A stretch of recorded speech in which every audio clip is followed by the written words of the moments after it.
Assalomu alaykum hammaga. Biz yangi devor mebel Namangan shahari o'ziga kelganmiz, Askentga.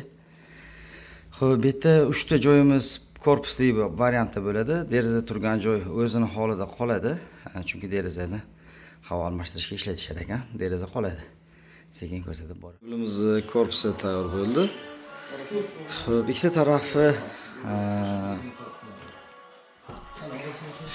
shkaf qilyapmiz. Bu tarafi shu deraza o'zini qolgan holatda bo'ldi. Bu tarafi garderob, polkali. Tayyor bo'ldi, ko'rsatib boraveramiz. Tayyor bo'ldi. To'ri o'ngga balali 285 lik joy. Korobkali variantda bo'ldi. O'sha orqalari umuman ko'rinmaydigan qimmat variantda. Garderob, taxmon, ikkita garderob, ikkita polkali bo'ldi. Oshmoshlar vakuum, qora turbali ruchkalar. Xo'p, narxi 6 million 200 ming so'mga mana shu holatda tayyor bo'ldi. Qanaqa chiqdi? Fikr mulohazalari kommentariyga kutib qolamiz.